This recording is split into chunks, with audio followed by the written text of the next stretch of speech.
وحشتناکترین صداهایی که میتونی توی شب آروم داخل جنگل بشنوی. کوکابورا، خنده شیطانی جنگل.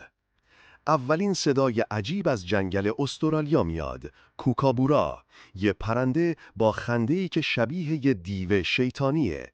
بومیا میگن اون محافظ جنگله.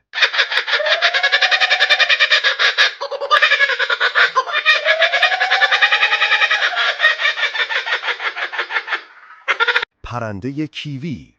کیوی که شبها و تو تاریکی حرکت میکنه صدای وحشتناک داره که هر کس رو میترسونه.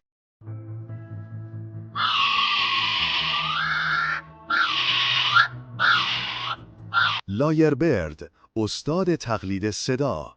لایربرد استاد تقلید صداهای مختلفه. تو دل شب با صدای گریه بچه میتونه لرزه به تن هر کس بندازه.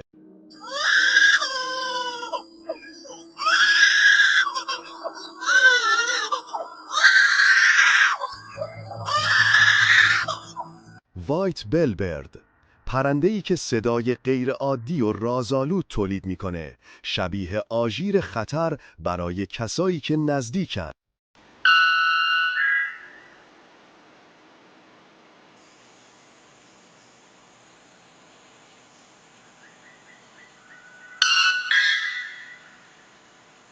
لکلکه شیبل، مسلسل طبیعت.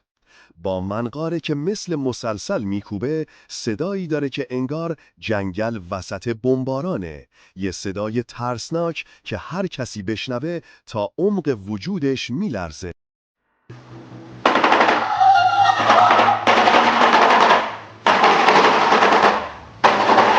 اگه تا اینجای ویدیو لذت بردی، ممنون میشم لایک و سابسکرایب کنی. جغد سفید مزرعه.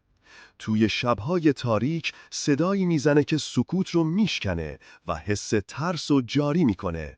در فرهنگهای مختلف صدای این جغد رو نشانه ای از مرگ میدونن.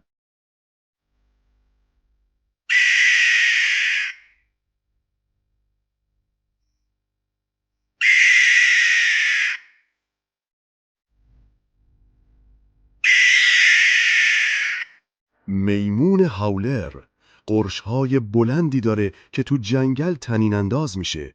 این صدای ترسناک گاهی اونقدر بلند و هراس‌انگیزه که حتی شکارچیان رو فراری میده.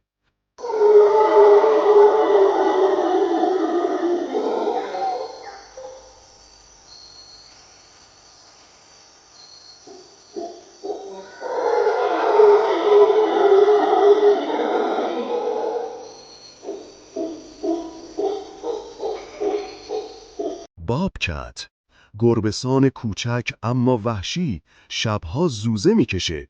صدای زوزش ترکیبی از ترس و رمزآلودگیه که جنگل رو پر از هیجان میکنه.